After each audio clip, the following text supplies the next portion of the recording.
My daughter forgot to hang up the phone. I heard, "It's time for him to go to a nursing home. He's a burden." I didn't say anything, but at that moment, something in me broke. I sold the house for $890,000. They came back from a business trip, smiling, but there was a surprise waiting for them. The keys did not fit the door. They found a note on the doorstep, and after reading it, they started screaming. And then I realized they wouldn't just leave it alone. This was just the beginning. Before we continue, please subscribe to the channel and let us know where you're listening in the comments. The phone rang just as I was scraping the last of the meatloaf from my plate. Ellen's meatloaf recipe, though mine never tasted quite right without her touch. I glanced at the caller ID and smiled despite myself. Caitlin. "Dad, how are you holding up?" Her voice carried that familiar warmth that always made my chest tighten with love and loneliness. I settled into Ellen's old recliner, the leather worn smooth from years of her evening reading sessions. "Oh, you know me, sweetheart. Just finished dinner and was about to watch the news." I didn't mention it was leftovers from 3 days ago, or that I'd been staring at Ellen's photo on the mantel for the better part of an hour.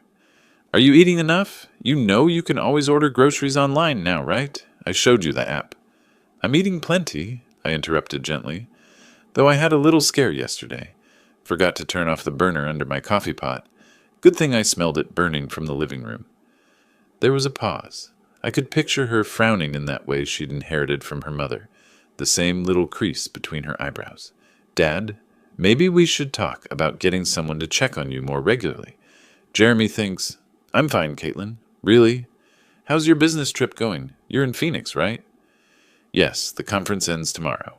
Jeremy's been handling most of the client meetings while I sit through these endless presentations about digital marketing trends." She laughed, but it sounded forced. "Listen, Dad, I should probably get going. Jeremy and I have dinner plans with some potential investors." "Of course, sweetheart. I love you." "Love you too, Dad. Take care of yourself, okay?" I heard a click, then rustling sounds. She must have dropped the phone in her purse, I thought, reaching to hang up my end. But then I heard voices, muffled but clear enough through her phone's microphone. "Jeremy, you see how he's deteriorating?" Caitlin's voice, no longer warm and caring. "He forgot to turn off the stove yesterday. What if he burns the house down?" My hand froze on the receiver. Ice spread through my chest. "It's time for a nursing home, Caitlin." Jeremy's voice cold and matter-of-fact. "He's becoming a burden, and you know it. Your dad's a good man, but he can't live alone anymore." "The house is worth almost $1 million now." Caitlin's tone had shifted to pure calculation. "With Denver's market, we could probably get 900,000, maybe more." "Exactly." Jeremy sounded pleased.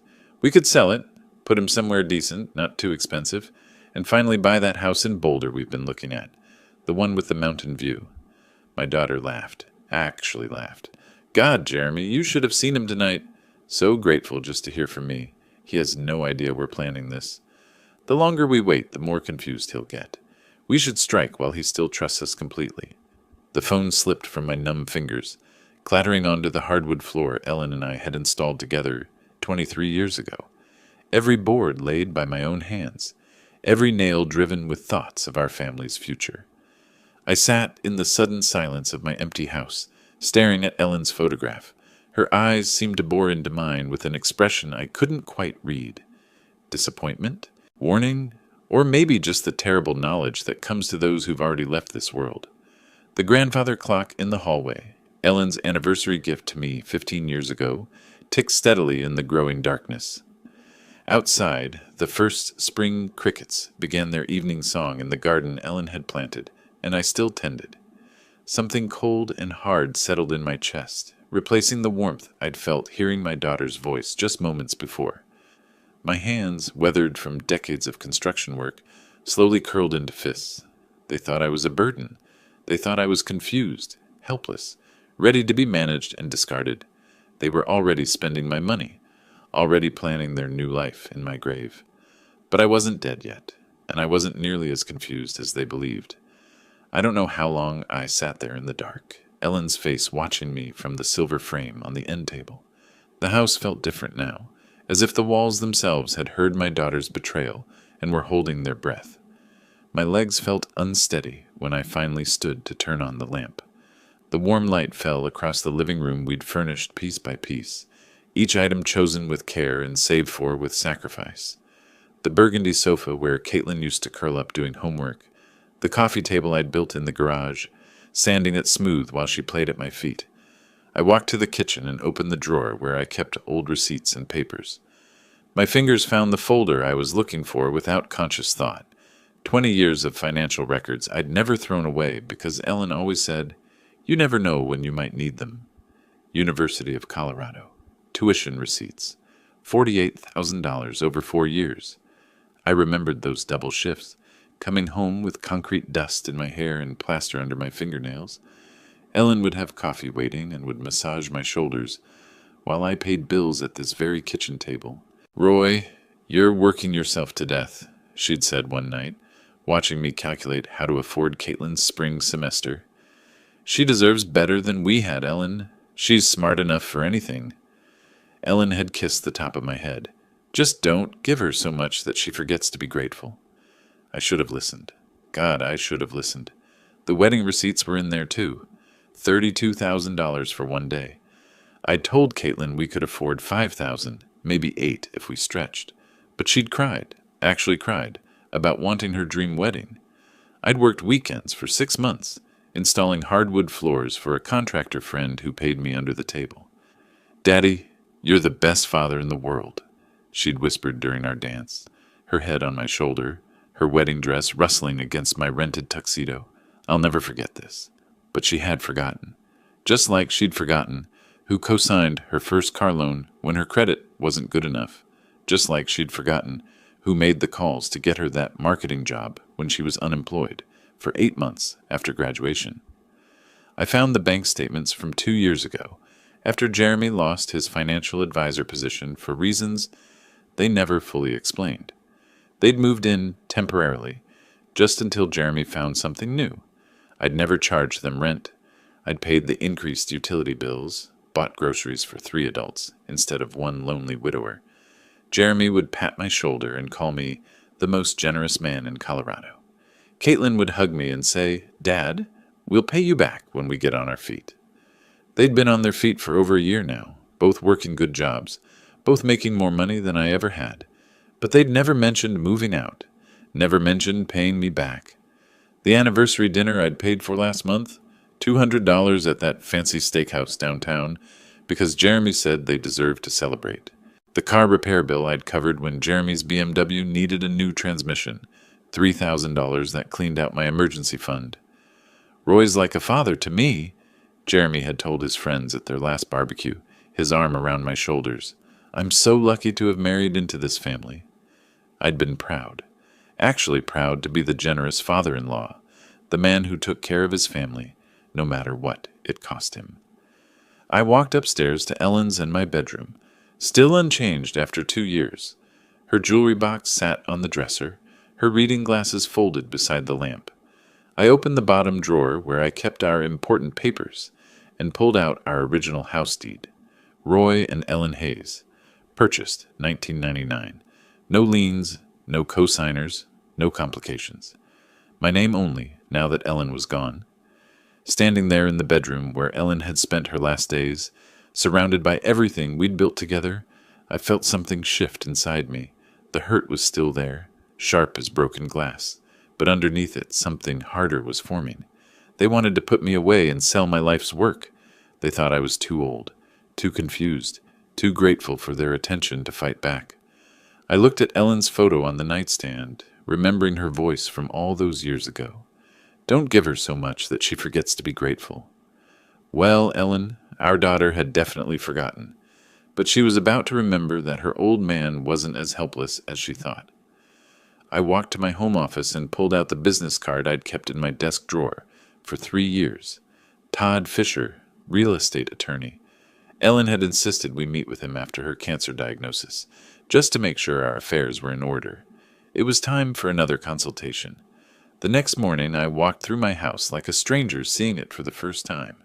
But instead of seeing home, I was seeing what Caitlin and Jeremy saw: square footage, market value, liquid assets. In the kitchen, I ran my hand along the granite countertop I'd installed myself, working by lamplight after my regular job, because we couldn't afford to hire contractors. Ellen had picked out the pattern, speckled gray with veins of gold that caught the morning light. She'd made coffee on this counter every morning for 16 years, until the cancer took her strength away. I remembered the Christmas morning when 3-year-old Caitlin took her first wobbly steps right here, from the refrigerator to Ellen's outstretched arms. We'd both cried with joy, Ellen scooping our daughter up and spinning her around while I scrambled for the camera. "Our baby's walking in our house," Ellen had whispered, tears streaming down her face, "in the house we built for her." The living room held 25 years of Christmas mornings. I could still see 7-year-old Caitlin's face lighting up at the sight of the dollhouse I'd spent 3 months building in the garage, working in secret after she'd gone to bed. Ellen had sewn tiny curtains for the windows, made miniature furniture from cardboard and fabric scraps. "Daddy, it's just like our house," Caitlin had squealed. And it was. I'd made it a perfect replica, down to the little bay window in what represented her bedroom. That bay window had cost me 6 months of overtime. Ellen had seen it in a magazine and fallen in love with the idea of reading there in the afternoons. I'd learned to cut angles I'd never cut before, measured and remeasured until my back ached from crawling around the frame. "Roy, we can't afford this," Ellen had worried when she saw me marking measurements on the wall. "You want it, you'll have it," I told her. "I'll make it work."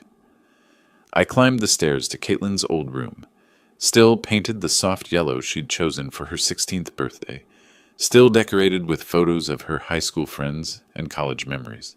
The room where I'd rocked her through colicky nights as a baby, where Ellen and I had helped her with algebra homework at the small white desk I'd built to fit perfectly under the window. The master bedroom was the hardest. Ellen's side of the bed still had her water glass on the nightstand, her bookmark still marking page 247 of the novel she'd never finish. I'd built these walk-in closets with my own hands, custom designed to fit Ellen's height perfectly. Her clothes still hung there, still smelling faintly of her perfume. This was the room where we'd planned our future, where we'd whispered about our dreams for Caitlin, where Ellen had died holding my hand while machines beeped around us. "Promise me you won't let them take advantage of you," she'd said near the end, her voice barely a whisper. "You're too good, Roy. Too generous. Promise me you'll take care of yourself." I'd promised, but I hadn't kept that promise, had I? In my home office, I found the folder of construction photos Ellen had kept. Pictures of me laying the foundation in the spring of 1999, 25 years younger and 50 pounds stronger. Me and my crew installing the frame, Ellen in her hard hat bringing us lemonade on hot summer days, her belly just starting to show with Caitlin. The financial records from those years told the story Ellen's photos couldn't. Second mortgage. Personal loan from my brother. Ellen taking a part-time job at the school district to help with materials costs. We'd eaten beans and rice for months, drove cars held together with prayer and duct tape. But we'd built this house with our sweat, our sacrifice, our love for each other, and for the family we were creating. And now my daughter, the baby who'd taken her first steps in this kitchen, the child who'd played in the yard I'd landscaped by hand, wanted to sell it all and put me away like an inconvenient piece of furniture. I picked up Todd Fisher's business card from my desk drawer. The edges were worn from 3 years of handling, but the phone number was still clear. Caitlin and Jeremy thought they were dealing with a confused old man who'd be grateful for any scrap of attention they threw him. They thought I was weak, helpless, ready to hand over my life's work without a fight. They were about to learn just how wrong they were.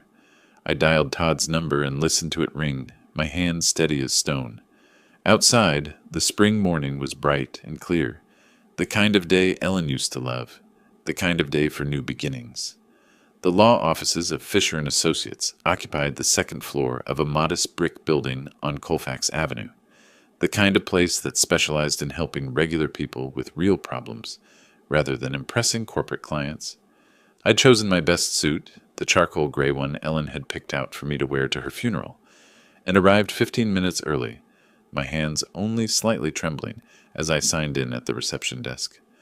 Todd Fisher was younger than I'd expected, maybe 55, with graying temples and the patient demeanor of a man who'd heard every family horror story twice.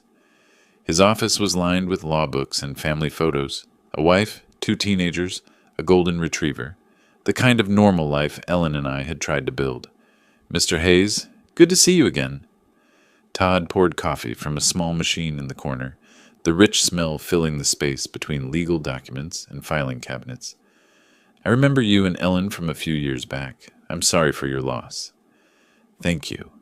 I accepted the coffee, surprised by how steady my voice sounded. "I need to discuss something delicate about my daughter and son-in-law." Todd settled behind his desk, pen ready. "I'm listening." I told him everything. The phone call, the overheard conversation, their plans to sell my house and put me in a nursing home. Todd's expression never changed, but I caught him shaking his head slightly when I described their eagerness to spend my money on their bolder dream house.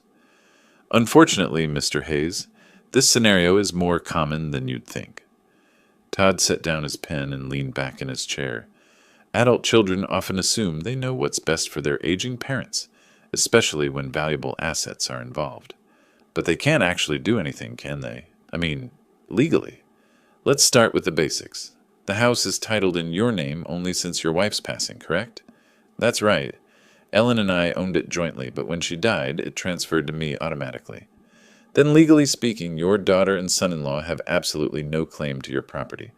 They cannot sell it, cannot force you into a care facility, cannot make any decisions about your assets without your explicit consent." Todd pulled a legal pad from his drawer and began making notes. "The house belongs to you, period." Relief flooded through me, followed immediately by something sharper.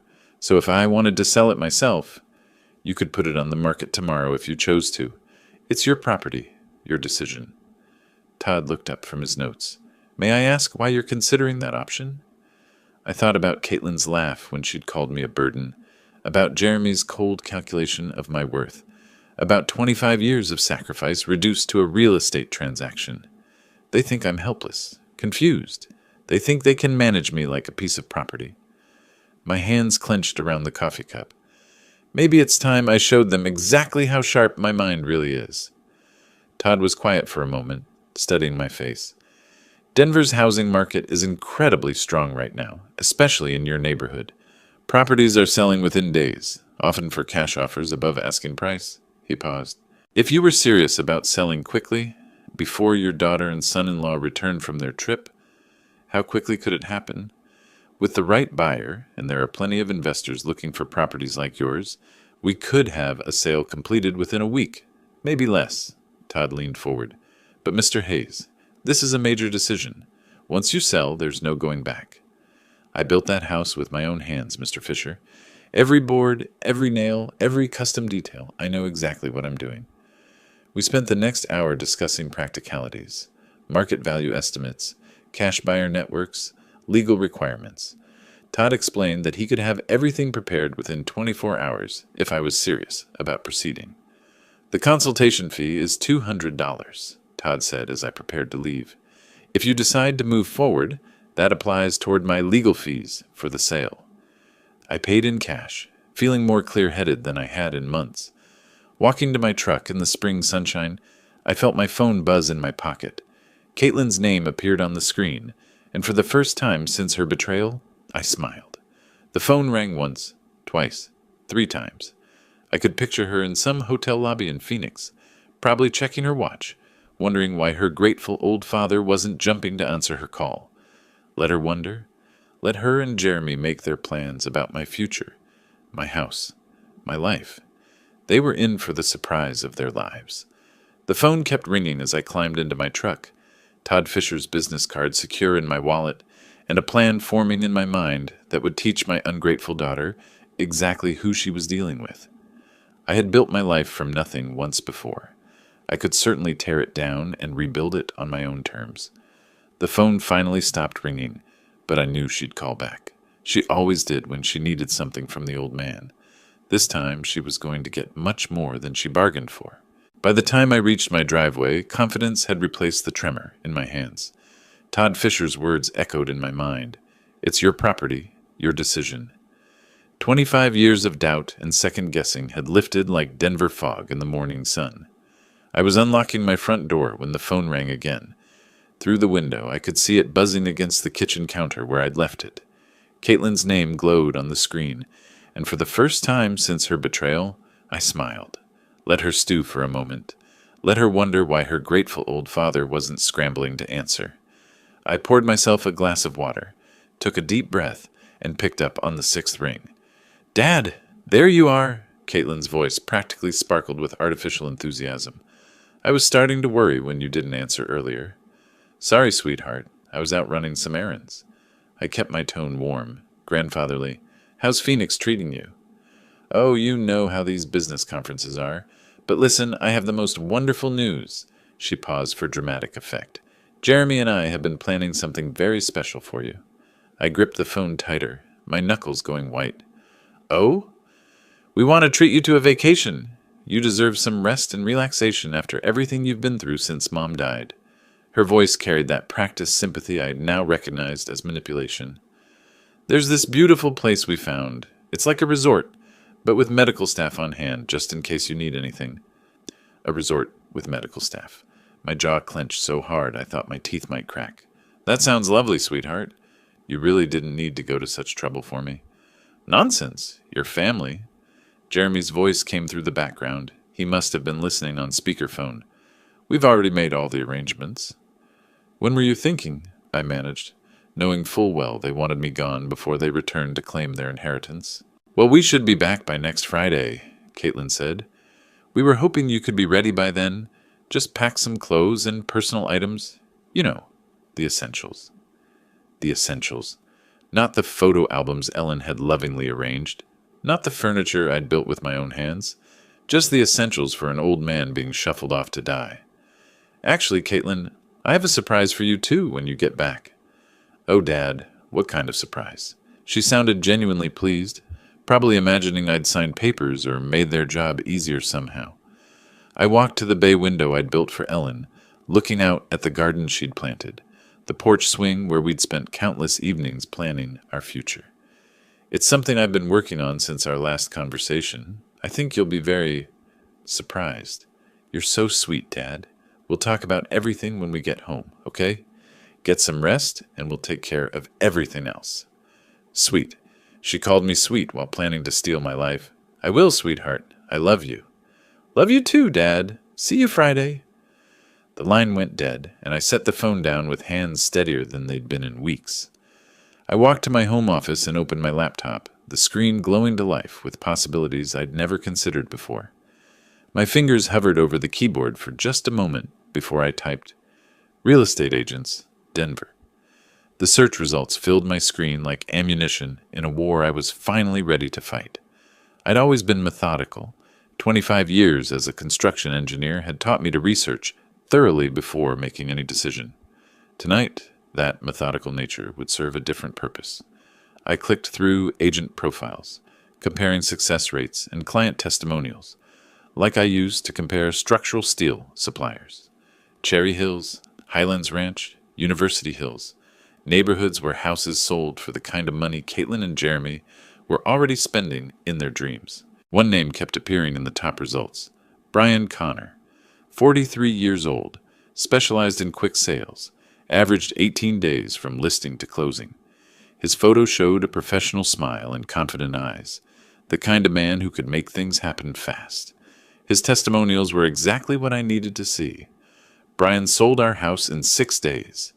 Cash buyer lined up within 48 hours. Smooth closing, no complications. I stared at his direct phone number, prominently displayed beneath his credentials. This was it, the moment that would set everything in motion.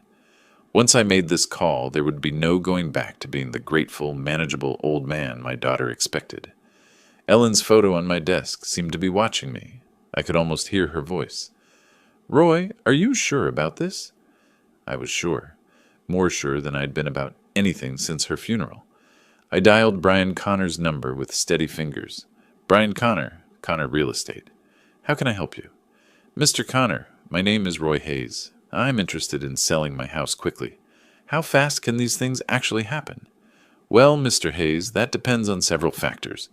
But with the right property and pricing strategy, I've closed deals in as little as 10 days with cash buyers. What kind of timeline are you looking at?" 10 days. My heart hammered against my ribs. 10 days? That fast? Absolutely. Denver's market is incredibly hot right now, especially for well-maintained properties in established neighborhoods. Can you tell me a bit about your house? I looked around my kitchen, seeing it through a buyer's eyes for the first time. Two-story, 3,400 square feet, built in 1999, Cherry Creek area, 3 bedrooms, 2.5 baths. I've maintained it well, did most of the work myself over the years. Brian's voice sharpened with interest. That sounds exactly like what several of my investors are looking for. Original owner, well-maintained, established neighborhood. Those are premium selling points. Would you be interested in a property assessment? How quickly could you come by? I can be there this afternoon if you're available. Say 3 o'clock? I glanced at the clock. It was just past noon. 3 o'clock works perfectly. Let me give you the address. After I hung up, I sat in the sudden quiet of my kitchen, the magnitude of what I'd set in motion beginning to settle in my chest. In 3 hours, a stranger would walk through the house Ellen and I had built together, assigning dollar values to our memories. I spent the next 2 hours cleaning obsessively, old habits from Ellen's time when she'd insist the house be spotless for any visitor. I dusted the bay window, straightened the throw pillows on the couch, made sure every surface gleamed. But this cleaning felt different. I wasn't preparing for guests. I was preparing for an execution. At exactly 3 o'clock, the doorbell rang. I smoothed my shirt, took a deep breath that carried the scent of Ellen's lavender sachets, still tucked in the linen closet, and walked toward the front door. My hand trembled slightly as it closed around the brass doorknob I'd installed myself 15 years ago. Beyond this door waited either my salvation or my damnation. I turned the handle and opened the door to my future. Brian Connor looked exactly like his photo, professional but approachable, early 40s, with the kind of confident bearing that came from years of successful deals. He carried a leather portfolio and tablet, and the moment he stepped inside, his eyes went wide. Wow! He stopped in my entryway, his gaze traveling up the crown molding I'd installed by hand to the hardwood floors Ellen and I had selected together. Mr. Hayes, this is exactly what I was hoping for. I watched him take in the details, the way the afternoon light streamed through Ellen's bay window, the seamless flow from living room to dining room that I'd achieved by removing a load-bearing wall and installing a beam. His appreciation was genuine, professional. You weren't kidding about maintaining this place. He pulled out his tablet and started taking photos. These hardwood floors throughout, original? Installed them myself in 2001. Ellen wanted something that would last, so we went with 3/4-inch solid oak. I found myself falling into the familiar rhythm of discussing my work, proud despite everything that was happening. And this kitchen... Brian stopped at the granite countertop, running his hand along the edge. Custom installation? Every inch. Ellen picked the pattern, said the gold veining reminded her of sunlight. My voice caught slightly. I spent 3 weekends getting the measurements perfect. Brian was typing notes on his tablet, photographing the custom cabinets, testing faucets and outlets with the thoroughness of someone who knew what buyers wanted. Mr. Hayes, I have to be honest with you. In my 15 years doing this, I rarely see properties maintained to this standard. I'm an engineer, was an engineer. I believe in building things right the first time. It shows. He gestured toward the living room. May I? I nodded, following him as he admired the open floor plan, the built-in bookcases flanking the fireplace, the way Ellen's decorating choices had turned our construction project into a home. This bay window, custom work. Built it for my wife. She wanted a reading nook. I could picture her there with her mystery novels and afternoon tea, her reading glasses perched on her nose. Brian was taking measurements now, his excitement barely contained. Mr. Hayes, I need to show you some comparable sales. He pulled up listings on his tablet. Similar properties in this area have been selling for $850,000 to $920,000. My chest tightened. That was more than Caitlin and Jeremy had estimated in their cruel conversation. But given the condition and custom features of your home, I'm thinking we price it at $890,000. That should move it quickly while getting you top dollar. $890,000. I sat down heavily in Ellen's reading chair, the numbers spinning in my head. That much? I managed. Mr. Hayes, you're sitting on a gold mine. Properties like this don't come on the market often, especially not in this condition. Brian's voice carried the confidence of someone who knew his business. I actually have an investment group that's been looking for exactly this type of property. What kind of investment group? They specialize in high-quality rental properties in established neighborhoods. They pay cash. No financing contingencies. No repair negotiations. They can close in 10 business days. 10 business days. Caitlin and Jeremy would return from Phoenix in 8 days, expecting to find their grateful, manageable father ready to be shipped off to their resort. What's the catch? Why so fast? Brian smiled. No catch. Cash means no loan delays, no appraisal contingencies that could kill the deal. They do their own inspections, but frankly, your house is in better shape than most new construction I see. I looked around the living room where Caitlin had taken her first steps, where Ellen and I had hosted Christmas mornings and birthday parties and quiet Sunday afternoons, reading the paper together. When would I need to be out? Standard contract gives you 30 days after closing, but they're flexible if you need more time. The main thing is getting clear title and completing the paperwork. I thought about Caitlin's voice on the phone, calling me sweet while planning to steal my life. I thought about Jeremy's cold calculation, reducing me to a burden to be managed. I thought about Ellen's warning about being too generous, too trusting. Let's do it. Brian's professional mask slipped for just a moment, revealing genuine excitement. Excellent choice, Mr. Hayes. Let me call them right now. I watched him dial, heard him describe my property with the enthusiasm of someone who'd found buried treasure. Cherry Creek area, original owner, immaculate condition, custom features throughout. He ended the call with a broad smile. They want to move forward immediately. I can have the initial contracts ready by tomorrow morning. The sun was setting through Ellen's bay window, casting golden light across the room where I'd just agreed to sell 25 years of my life. But for the first time since that devastating phone call, I felt something that had been missing for too long. Control. How does 9 a.m. sound? The question hung in the air like smoke, and I realized Brian was waiting for an answer that would change everything.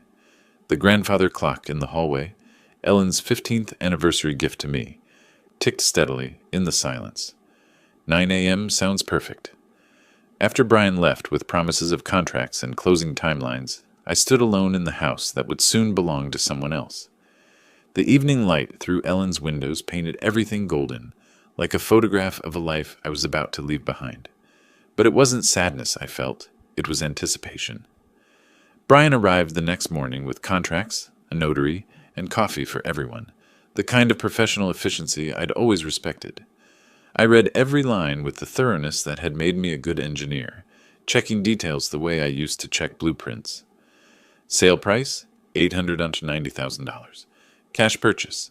Closing date, 10 business days from signing. The notary, a middle-aged woman with kind eyes, walked me through each signature. Minimal contingencies, just the title search and final walkthrough. And I can remain in the house for 30 days after closing if needed? That's correct, Mr. Hayes, though most sellers prefer to move out sooner rather than later, just for peace of mind. Peace of mind? I almost laughed. The only peace of mind I'd have would come from seeing Caitlin and Jeremy's faces when they discovered what their burden had done. I signed my name with steady hands, and just like that, the process was in motion. The first 3 days passed in a blur of paperwork and inspections. The title company began their search through decades of records. The investors sent their team, a polite crew who admired my workmanship and found nothing to complain about. Your father-in-law really knew what he was doing, one of them told the heir, since they assumed I was already gone. These floors, this electrical work, all top quality. Days 4 through 6, I became a man with a secret mission. I researched apartments online, looking for something small but comfortable, somewhere I could start over with nearly $900,000 in the bank. I found a place in Highlands, a senior community with golf courses and a community center, the kind of place Ellen and I had sometimes talked about for our golden years. I also called storage facilities, planning which of Ellen's things I'd keep and which I'd have to leave for the new owners. Her china, definitely. Her jewelry box, the photo albums, the essentials of a life lived together. Days 7 through 9 brought a strange confidence I hadn't felt in years. Each morning I woke up knowing I was one step closer to freedom, one step closer to showing my daughter that her confused old father was sharper than she'd ever imagined. Mrs. Patterson from next door noticed the activity, asked about the inspectors and official-looking people. Just some work being done, I told her, hating the half-truth, but knowing the full truth would spread through the neighborhood before I was ready. On day 8, Brian called with final confirmation. Everything's on track for tomorrow's closing, Mr. Hayes. The buyers are thrilled with the inspection results. Wire transfer will be completed the same day. You'll have access to funds immediately. That night, I packed a single suitcase with clothes and personal items, not because I was moving yet, but because I wanted to be ready for anything. I looked at Ellen's photo on our dresser and whispered, I hope you understand what I'm doing. Friday morning arrived bright and clear, the kind of spring day Ellen used to say was Denver at its finest. I dressed carefully in my best suit, not the funeral suit, but the navy one Ellen had bought me for Caitlin's college graduation. The title company office was all professional efficiency and congratulations. The buyers were represented by their attorney, a sharp woman who double-checked every document. Brian handled the paperwork like a conductor, leading an orchestra. Mr. Hayes, if you'll sign here, and initial there. Each signature felt like cutting a chain. The deed transfer, the settlement statement, the final acknowledgement that 1247 Maple Street no longer belonged to Roy Hayes. And this is your wire transfer confirmation. $890,000, less closing costs, has been deposited to your account. I stared at the numbers on the paper. More money than I'd ever seen in one place. More money than Caitlin and Jeremy had dreamed their burden could access. We shook hands all around, everyone pleased with the smooth transaction. Brian walked me to my truck, promising to stay in touch if I ever needed real estate services again.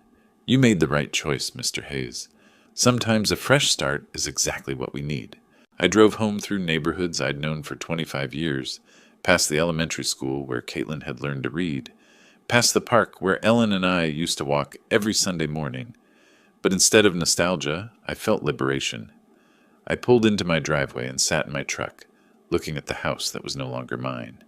The keys to the front door felt heavy in my palm, but tomorrow I'd hand them over to the new owners and walk away from this chapter of my life.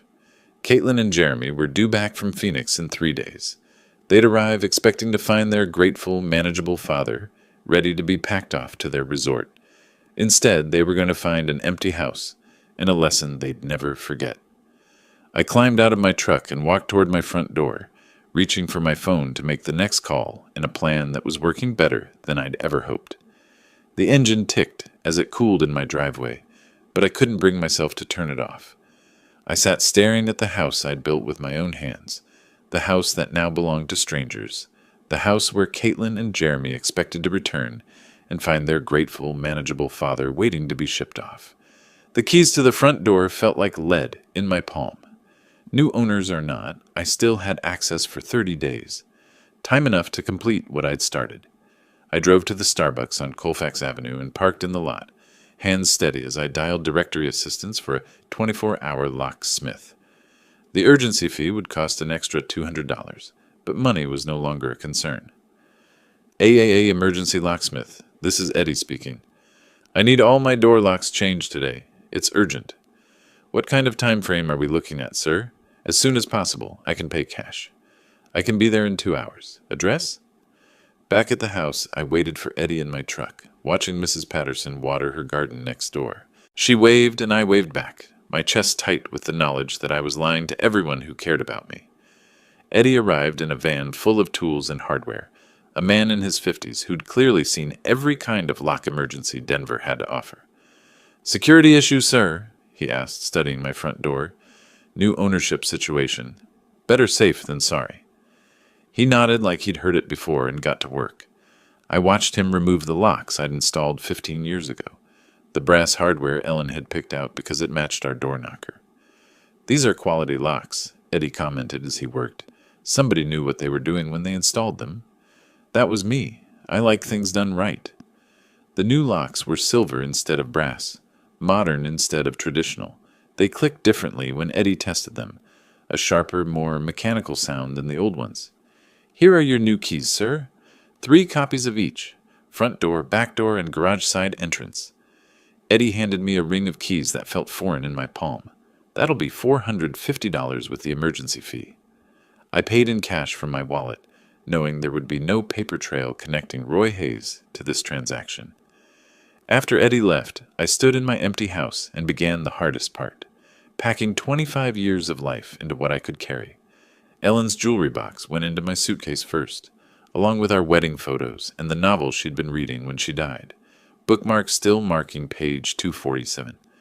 My engineering certificates, our important documents, Ellen's favorite cookbook with the handwritten notes in the margins. I left almost everything else. The furniture that told our story would have to stay. The photo albums chronicling Caitlin's childhood. Ellen's clothes, still hanging in our closet, still carrying the faint scent of her perfume. While I packed, I called Sunset Manor Apartments on my phone, explaining that I needed a furnished one-bedroom immediately.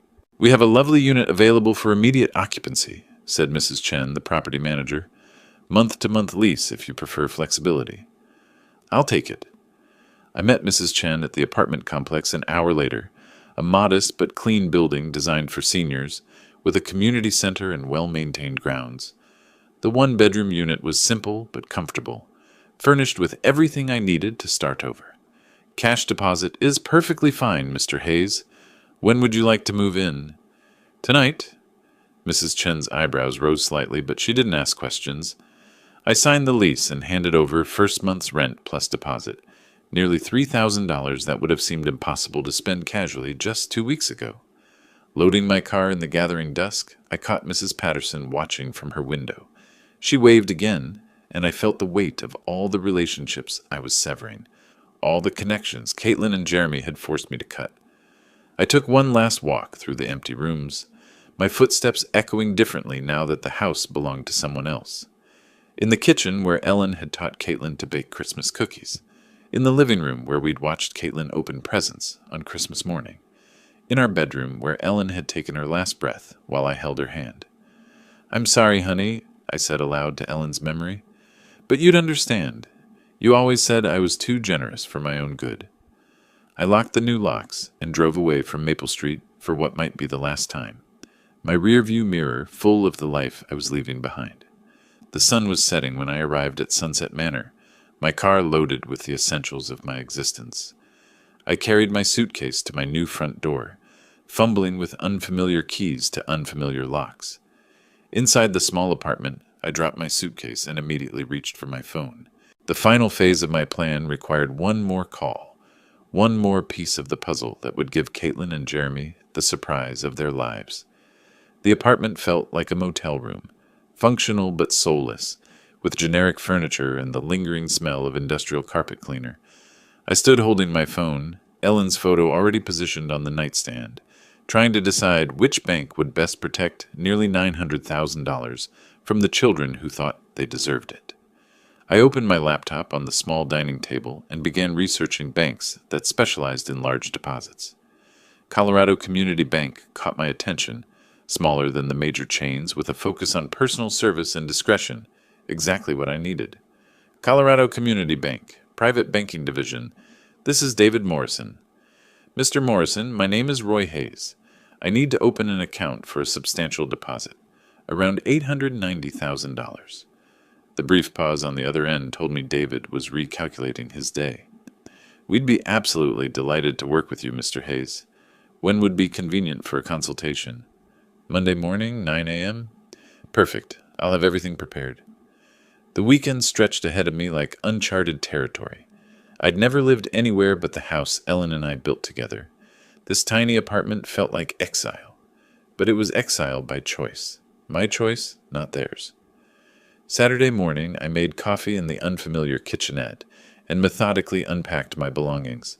Ellen's jewelry box on the dresser, my engineering awards on the bookshelf, our wedding photo beside the bed where I'd sleep alone in a space that had never known Ellen's presence. I drove to the grocery store and bought food for one person. Simple meals, nothing that required the kind of cooking Ellen had loved. The checkout clerk, a young man with kind eyes, asked if I was new to the area. "Just moved in," I told him, starting fresh. Sunday morning, I discovered a coffee shop called Brews and Views, 3 blocks from my apartment. The barista, A young woman named Sarah, with purple streaks in her hair, made the kind of strong coffee I preferred. "You're new around here," she observed, not prying, just friendly. "Retired engineer," I said, "looking for a quieter life." "Well, you've found the right neighborhood for that. Most of our customers are pretty mellow." I sat by the window with my coffee, watching people walk dogs and push strollers, living the kind of normal Saturday morning that Ellen and I used to treasure. But instead of sadness, I felt something I hadn't experienced in months: anticipation. Monday morning, I dressed in my best suit and drove to Colorado Community Bank. David Morrison was younger than I'd expected, maybe 45, with the kind of professional warmth that came from handling people's life savings. "Mr. Hayes, what brings you to Colorado Community Bank?" "I recently sold my house. I need a fresh start with an institution that values personal relationships over transaction fees." David nodded with genuine understanding. "We specialize in exactly that kind of service. Tell me about your needs." I explained my situation carefully. A widower who'd sold his family home and needed secure, accessible banking. David asked thoughtful questions, never prying beyond what was necessary for account setup. "I'll need to wire the funds from my previous bank," I explained. "No problem at all. We can initiate that transfer today, and the funds should clear by Wednesday." David prepared the paperwork with quiet efficiency. Online banking, debit card, and checkbook, all standard services. Given the amount, I'd also recommend our premium account package for additional security features. I signed documents that made me an official client of Colorado Community Bank, customer number 847293, with access to nearly $900,000 that Caitlin and Jeremy would never see. Tuesday and Wednesday passed in the strange rhythm of my new routine. Morning coffee at Brews and Views. Sarah remembered my order and asked about my weekend. Afternoon walks through the neighborhood, discovering a small park with benches where other retirees fed pigeons and read newspapers. Wednesday afternoon, David called with the news I'd been waiting for. "Mr. Hayes, your funds have cleared successfully. Your account is fully active." I hung up and looked around my small apartment, at Ellen's photo watching me from the nightstand, at the simple life I was building from the wreckage of my daughter's betrayal. For the first time since Ellen's death, I felt truly in control of my own destiny. Wednesday evening, I sat in my single chair. Not Ellen's reading chair, not the recliner where I'd heard Caitlin's betrayal. Just a plain chair in a plain room that belonged entirely to me. I opened my laptop and typed "mini surveillance cameras" into the search bar. My fingers hovered over the keyboard, knowing that what I was about to order would capture the final act of my revenge. Caitlin and Jeremy were returning on Friday, expecting to find their grateful old father ready to be managed. Instead, they were going to discover that their burden had become their biggest problem. The search results filled my screen with dozens of surveillance options, from obvious security cameras to devices disguised as everyday objects. After 30 minutes of research, I found what I needed: a wireless mini camera hidden inside what looked like a phone charger. The specifications were perfect for my engineering mind: Wi-Fi enabled with smartphone app control, motion-activated recording, 12-hour battery life, and crystal-clear video quality. Most importantly, it could stream live footage directly to my phone from anywhere with internet access. I ordered it with expedited shipping, paying the extra $40 to guarantee Thursday delivery. The total cost was $149, an amount that would have made me hesitate 2 weeks ago, but barely registered now. With the camera ordered, I turned to the next crucial element: the note that would explain everything to Caitlin and Jeremy when they discovered their keys no longer worked. The first draft was too angry, too raw with the pain of their betrayal. The second was too cold, missing the personal devastation they'd caused. By the third draft, I found the right tone: dignified but devastating, loving but final. I wrote in my careful engineer's handwriting, the penmanship Ellen had always admired: "Dear Caitlin and Jeremy, if you're reading this, it means my plan worked perfectly. I heard your phone conversation about putting me in a nursing home because I'm becoming a burden. I heard you calculating how much money you'd make selling my house. The house has been sold for $890,000 cash. The money is safely in my new bank account, where it will stay. I've moved to a place where I'm appreciated, not tolerated. Don't worry about me. Worry about your own housing situation. Your belongings have been packed and are being stored at Denver Moving and Storage on Colfax Avenue. You have 30 days to claim them before storage fees begin. I gave you everything I had for 42 years. You repaid me by planning to warehouse me so you could steal my life's work. I hope the lesson was worth the cost.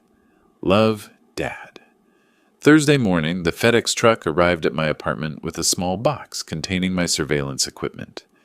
I spent an hour in my kitchen testing the device and learning the smartphone app. The video quality was remarkably clear, the audio sharp enough to catch whispered conversations. Thursday afternoon, I drove to my former house for the last time. I used the garage door opener I'd never given Caitlin and Jeremy, parking inside to avoid questions from neighbors. My hands shook slightly as I approached the front door with my new keys. Inside, the house still smelled like home. Ellen's lavender sachets, the lemon oil I used on the wooden furniture, the faint residue of 25 years of family dinners. But there were new additions that made my chest tight. Caitlin and Jeremy's suitcases by the stairs, their mail scattered on the kitchen counter, evidence that they'd been treating my house as their personal storage facility while planning my exile. I positioned the camera charger by the front door outlet, angling it perfectly to capture anyone entering. The view through my phone app showed the entire entryway, including the spot where I planned to hang my note. I tested the motion detection, walking in and out of frame until I was satisfied the system would capture every moment of their return. Then I taped the envelope to the inside of the front door at eye level, where they couldn't possibly miss it. Standing in my living room one final time, I touched the mantel where Ellen's photo had sat for 23 years. The new owners would put their own family photos there, create their own memories in the rooms Ellen and I had filled with love. "It's done, sweetheart," I whispered to Ellen's memory. "Justice served." I locked the house with my new key, tested the camera feed one more time from my car, and drove back to my apartment. The motion detector was armed, the battery fully charged, and my phone ready to alert me the moment Caitlin and Jeremy discovered their keys no longer worked. Back in my apartment, I sat in my chair with my phone in my hand, watching the empty doorway through the camera app. The timestamp showed 6:30 p.m. Thursday evening. Tomorrow, Caitlin and Jeremy would return from their business trip, probably discussing their nursing home plans and already spending my money in their minds. They had no idea their grateful old father had become their worst nightmare. I woke Friday morning with the anticipation of a man about to witness justice after years of injustice. My coffee tasted better than it had in weeks, and even the small apartment felt less confining as I settled into my chair with my phone, the camera feed showing my empty former doorway. 4:30 p.m. They should arrive soon. I'd memorized their travel patterns. Caitlin always insisted on leaving Phoenix by noon to avoid traffic, and Jeremy drove exactly the speed limit. They'd be pulling into my driveway within the hour. I looked at Ellen's photo on my nightstand. "I hope you understand what I'm doing, honey." They left me. No choice. 5:15 p.m. My phone buzzed with motion detection. A black SUV, Jeremy's car, pulled into the driveway of my former house. My heart hammered against my ribs as I watched the screen. Caitlin stepped out first, stretching after the long drive. Jeremy emerged from the driver's side, pulling their suitcases from the back. They moved with the casual confidence of people coming home to claim their inheritance. I watched them approach the front door, Caitlin fishing her keys from her purse, while Jeremy set the luggage down. She inserted her key into the lock I'd had changed just yesterday. The key didn't turn. Caitlin frowned, examining her keyring. She tried again, jiggling the key with growing frustration. "That's weird." Her voice came through my phone's speaker. "My key's not working." Jeremy stepped closer, his expression shifting from tired to concerned. "Let me try the back door." I watched him disappear around the side of the house, while Caitlin continued struggling with the front lock. When Jeremy returned 3 minutes later, his face had darkened with alarm. "Back door's locked too, and the garage remote isn't working?" His voice carried the edge of panic I'd hoped to hear. "Caitlin, someone changed these locks." "What? That's impossible. Dad doesn't even know any locksmiths." Jeremy studied the front door more carefully, his financial advisor's mind recognizing trouble when he saw it. "These are brand new locks. This isn't an accident." Caitlin pulled out her phone with shaking fingers. "I'm calling Dad." I watched her dial my old landline, the number I'd had disconnected 3 days ago. After several rings, her face crumpled with confusion. No answer. It's not even going to voicemail. Try his cell phone. He doesn't have a cell phone, remember? We talked about getting him one for emergencies. Her voice cracked with the first hint of real fear. Jeremy was examining the windows now, his earlier confidence completely evaporated. There, that one's unlocked. I can boost you up. I watched my daughter climb through the kitchen window I deliberately left unlatched, her business suit catching on the frame. She disappeared inside, and moments later the front door opened from within. Jeremy entered with their suitcases, and both of them stopped dead when they saw the white envelope taped to the door at eye level. Caitlin's hand trembled as she pulled down the envelope with her name and Jeremy's written in my careful script. I leaned forward in my apartment chair, phone clutched in both hands, as she tore open the seal.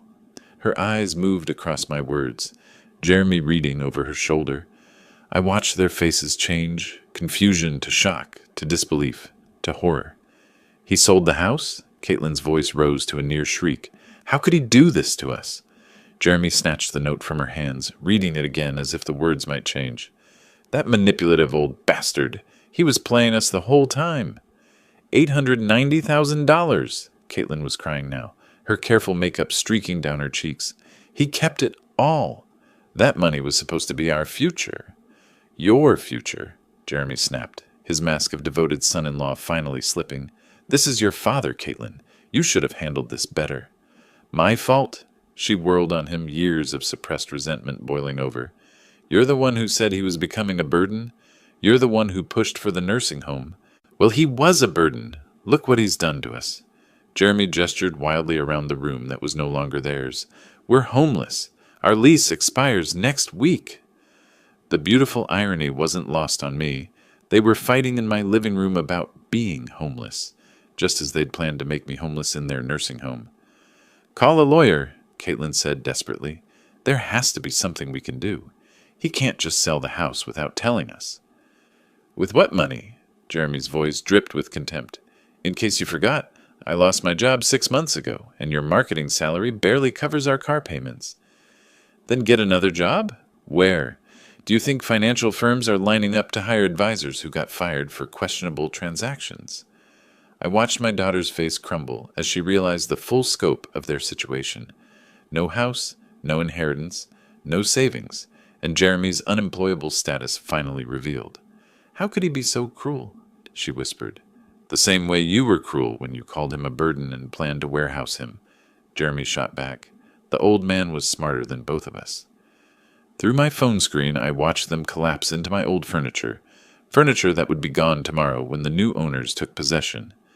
Caitlin buried her face in her hands, while Jeremy stared at my note, with the expression of a man who'd finally understood he'd been outplayed. I turned off the camera feed. I'd seen enough. Walking to my small kitchen, I opened the bottle of Ellen's favorite wine I'd saved from the house, a 2018 Bordeaux we'd been saving for a special occasion that never came. I poured myself a glass and raised it toward Ellen's photo. To you, my love, justice served. The wine tasted like victory. They learned what happens when you bite the hand that feeds you. My phone buzzed with a text from an unknown number, probably Caitlin trying to reach me through some new method. I deleted it without reading and powered off the phone completely. Walking to my window, I looked out at the Denver skyline painted gold by the setting sun.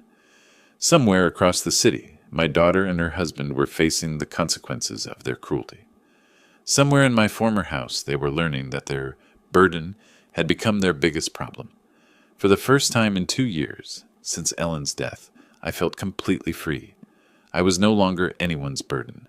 I was my own man again, with my own money, my own choices, and my own future stretching ahead like an open road. Roy Hayes had left the building, and he was never coming back.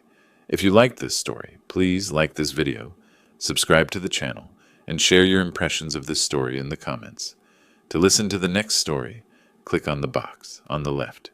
Thank you for watching.